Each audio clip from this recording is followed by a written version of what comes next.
সুপ্রিয় শিক্ষার্থীবৃন্দ, আশা করি তোমরা সকলে ভালো আছো আর সকলে ভালো থাকো এটাই কামনা করি।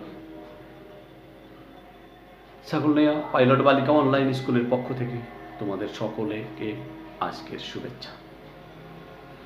এখন আমি নবম দশম শ্রেণীর গণিত অষ্টম অধ্যায় বৃত্তের অনুশীলনী, বৃত্তের উপপাদ্য নিয়ে কাজ করব।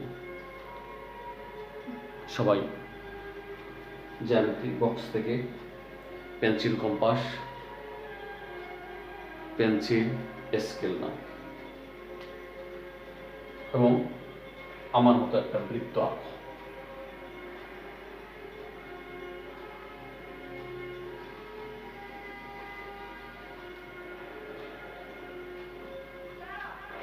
আমরা এর আগের ক্লাসে প্রমাণ করেছি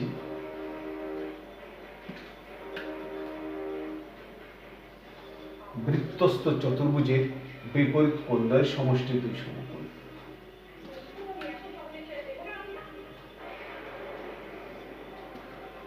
বৃত্তস্থ চতুর্ভুজের বিপরীত কোণদ্বয়ের সমষ্টি দুই সমকোণ।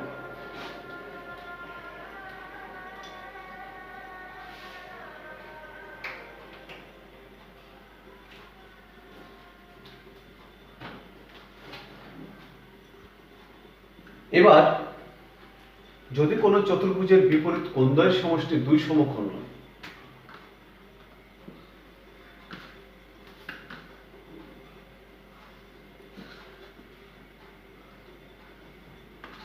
মনে করি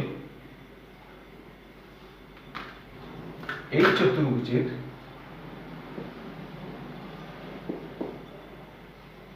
বিকোণ যোগ দ্বিকোণ সমান দুই সমকোণ এবং এ কোণ যোগ সি কোণ সমান দুই সমকোণ, তাহলে এটা বৃত্তস্থ হবে না? আমরা আগে প্রমাণ করলাম আগের ক্লাসে যে বৃত্তস্থ চতুর্ভুজের বিপরীত কোণদ্বয়ের সমষ্টি দুই সমকোণ।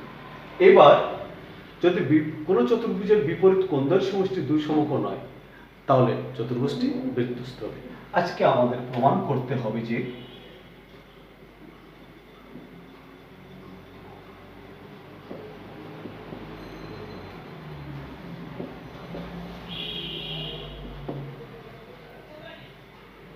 চতুর্ভুজের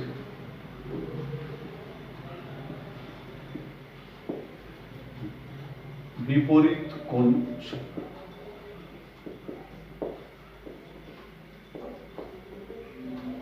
বিপরীত কোণের সমষ্টি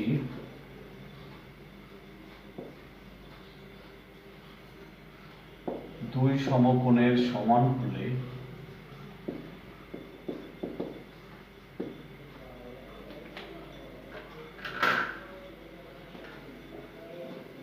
এটা মুছে ফেলে, এটা আমাদের কাজে লাগবে না।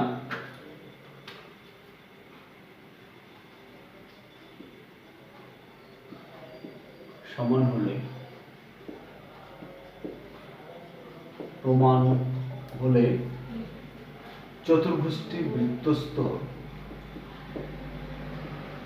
চতুর্ভুজটি বৃত্তস্থ চতুর্ভুজ, চতুর্ভুজ হবে। এখন প্রিয় শিক্ষার্থীবৃন্দ, একটু খেয়াল করো, এ বি সি এই চারটি বিন্দুতে একটা বৃত্ত যেতেও পারে, নাও পারে, কিন্তু ত্রিভুজের তিনটি শীর্ষবিন্দু দিয়া একটা বৃত্ত আঁকা যায়, যাকে পরিবৃত্ত বলা হয়। এ বি সি এই তিনটি বিন্দু সমরেখ নয়, যেহেতু সমরেখ নয়, তাহলে এ বি সি এই তিনটি বিন্দু দিয়ে একটা বৃত্ত অঙ্কন করা যায়। আমরা এ বি সি বিন্দু দিয়ে বৃত্ত আঁকি, মনে করি সেটা ডি বিন্দুতে যায় না, এডিকে কোনো বিন্দুতে ছেদ করলো। এখন এই যে অঙ্কনের কৌশল, এই কৌশল যদি সঠিক রাখতে হয়, তাহলে আমাদের আরেকটা কৌশল অবলম্বন করতে হয়, সেটা হলো আগে বৃত্ত আঁকতে হয়। সেই বৃত্তের ভিতরে এমন ভাবে চতুর্ভুজ আঁকবো যেন এ বি সি এই তিনটে বিন্দু বৃত্তের পরিধির উপর থাকে, ডি বিন্দুটি বাইরে থাকে। এই চালাকিটুকু আমরা করব এই চিত্র আঁকতে। প্রিয় শিক্ষার্থীবৃন্দ, আবার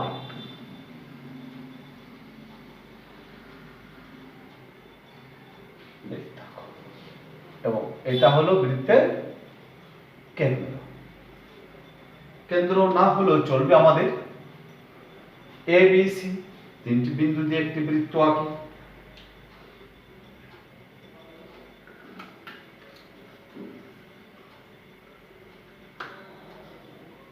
যা এডি বাহুকে ই বিন্দুতে ছেদ করে, তাহলে ডি বিন্দুটি বাইরে হবে। এইটুকু শুধু আমরা একটু হিসাব করে এঁকে যাব।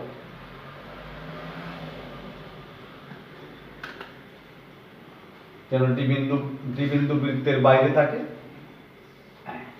এই এ বি সি ডি হলো আমাদের চতুর্ভুজ। এডি ডি বিন্দু বৃত্তের বাইরে হলো, এডি কে ই বিন্দুতে ছেদ করলো, চি যোগ করি। এবার আমাদের দেখাতে হবে যে এই ই বিন্দু বৃত্তের পরিধিতে আছে, এই ডি বিন্দু বাইরে অবস্থিত হতে পারে না, অর্থাৎ ডি আর ই কোনো আলাদা বিন্দু হতে পারে না। যখন আমরা দেখাই দেব সেটা সাথে সাথে আমাদের প্রমাণটা সম্পূর্ণ হয়ে গেল। তাহলে এই চিত্র আমাদের লাগবে না, আমরা শুধু প্রমাণের সুবিধার জন্য এই চিত্র, অঙ্কনের সুবিধার জন্য চিত্রটা এঁকেছিলাম। এখানে কি কোনো সাধারণ প্রতীক আছে? চিত্রের প্রতীক নাই, তাই মনে করি। তোমরা একটা জিনিস খেয়াল রাখবে, যদি প্রতীক থাকে তাহলে দেওয়া আছে বলে লিখবে, কখনো মনে করি লিখবে না। তাহলে মনে করি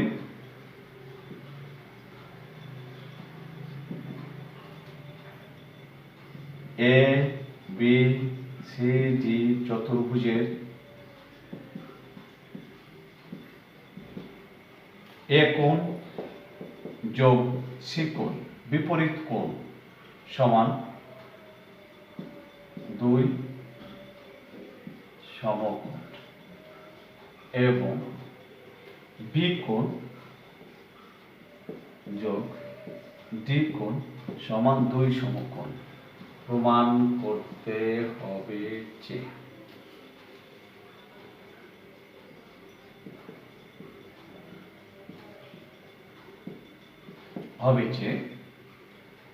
এ বি সি ডি একটি বৃত্তস্থ চতুর্ভুজ। এই কাজ করতে গিয়ে আমরা যে অঙ্কনটা করছি সেটা হলো এ বি সি বিন্দু তিনটি দিয়ে একটি বৃত্ত অঙ্কন করা সম্ভব। মনে করি তা এডি বাহুকে ই বিন্দুতে ছেদ করে সেই যোগ করি। ঠিক এই কথাটাই আমরা এখানে লিখব অঙ্কন হিসাবে। অঙ্কন এ বি সি তিনটি বিন্দু সমরেখ নয়, ফলে এ বি সি বিন্দু তিনটি দিয়ে একটি বৃত্ত আঁকি যা এডিকে ই বিন্দুতে ছেদ করে।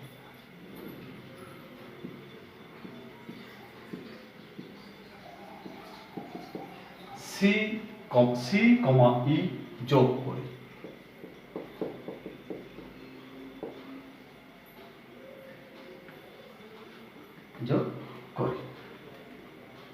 এখন একটু প্রমাণ আমরা কি করতে পারি, প্রিয় শিক্ষার্থীবৃন্দ আমার সাথে আসো। এ বি সি ই এটা একটা বৃত্তস্থ চতুর্ভুজ। এ বি সি ই একটি বৃত্তস্থ চতুর্ভুজ। তাহলে বি কোণ এ বি সি কোণ যোগ এ ই সি কোণ, এই দুটো কোণের সমষ্টি 2 সমকোণ। কারণ আমরা জানি বৃত্তস্থ চতুর্ভুজের বিপরীত কোণ দ্বয়ের সমষ্টি 2 সমকোণ।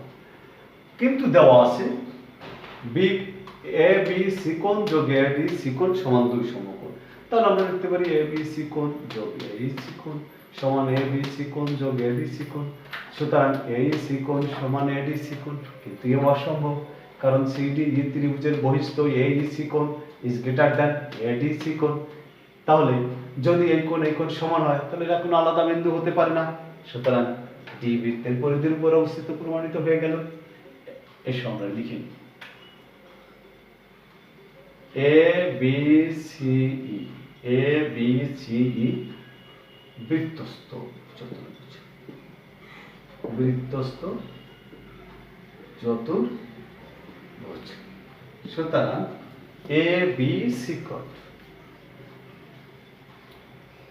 যোগ AEC কোণ সমান 2 সমকোণ। কারণ আগের উপপাদ্য আমরা পড়লাম বৃত্তস্থ চতুর্ভুজের বিপরীত কোণদ্বয়ের সমষ্টি 2 সমকোণ। সুতরাং আমরা লিখতে পারি ABC কোণ যোগ AEC কোণ সমান ABC কোণ যোগ ADC কোণ, ABC কোণ যোগ ADC কোণ।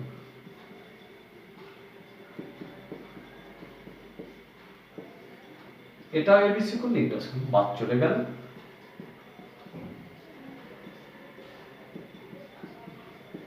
দুপাশ থেকে সমান সমান কোণ বাদ দিয়ে দিলাম, তাহলে AC কোণ সমান ADC কোণ। এখন ত্রিভুজ ইহা অসমকোণ, ইহা অসমকোণ, কারণ ত্রিভুজ CDE এর বহিস্থ AEC কোণ গ্রেটার দ্যান বিপরীত অন্তস্থ ADC কোণ, বহিস্থ AEC কোণ গ্রেটার দ্যান বিপরীত অন্তস্থ ADC কোণ। সুতরাং ডি ও ই কোনো আলাদা বিন্দু হতে পারে না, অর্থাৎ ডি বৃত্তের পরিধির উপর অবস্থিত। সুতরাং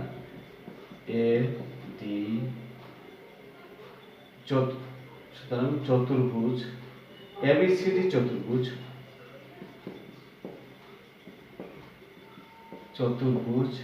টি বৃত্তস্থ চতুর্ভুজ প্রমাণিত। প্রিয় শিক্ষার্থীবৃন্দ, আমরা পেয়ে গেলাম যে যেহেতু এই কোণ সমান নয়, কিন্তু আমরা যদি এটা আলাদা বিন্দু হয় তাহলে এই কোণ সমান কখনো হতে পারে না, এটা থেকে বড়। কিন্তু আমরা স্বাভাবিক অবস্থায় পেয়ে গেলাম যে এই কোণ সমান, তাহলে এরা কোনো আলাদা বিন্দু হতে পারে না। তাই ডি বৃত্তের পরিধির উপর অবস্থিত, অর্থাৎ ABCD বৃত্তস্থ চতুর্ভুজ। আমরা পেয়ে গেছি প্রমাণটা। এবার আমরা একটা হোমওয়ার্ক করব। এখানে কাজ করতে এসে আমরা আগের উপপাদ্যের বিপরীত উপপাদ্য হলেও একটু ভিন্নভাবে ব্যবহার করেছি। সেটা হলো একটা বৃত্ত এঁকে, আর একটা বৃত্ত এঁকে ডি বিন্দুকে বাইরে নিয়েছি আর বলেছি যে এই কোণ সমান, কিন্তু যেহেতু এরা চিত্র মতে এই ত্রিভুজের ক্ষেত্রে এ বহিস্থ কোণ এ বিপরীত অন্তস্থ কোণ কোনোদিন এ সমান হতে পারে না, তাই এরা কোনো আলাদা বিন্দু হতে পারে না। ফলে বৃত্তের উপর পরিধির উপর অবস্থিত বাড়ির কাজ একেবারে সহজ। ত্রিভুজ ABC এর বি কোণ ও সি কোণের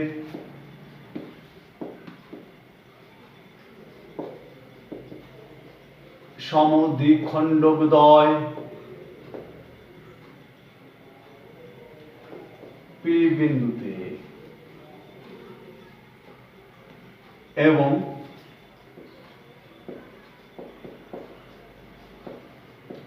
বহির দ্বিখণ্ডকদ্বয়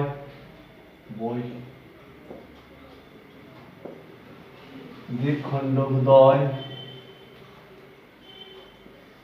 কিউ বিন্দুতে ছেদ করলে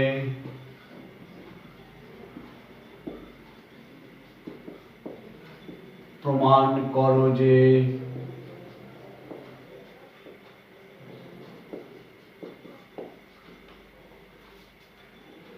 এ বিপিসিকিউ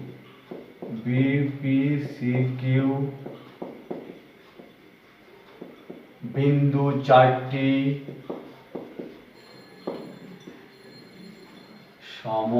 সমবৃত্ত। আমি তোমাদের একটু এঁকে দেখাই, তাহলে করতে সুবিধা হবে। একটু ইঙ্গিত দিয়ে দিই। এবিসিডি কি?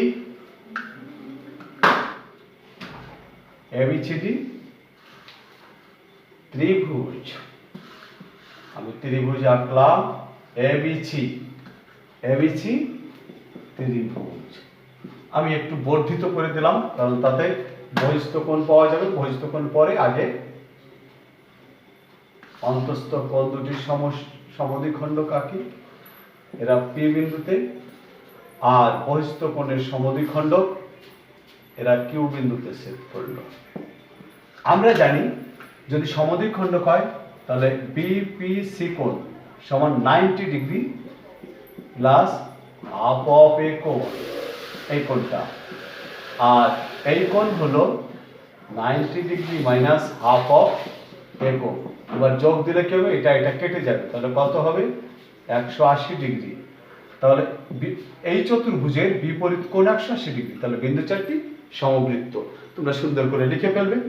সবাই ভালো থেকো, সুন্দর থেকো, সবাই যেন সুন্দরভাবে চলতে পারো। ধন্যবাদ সকলকে।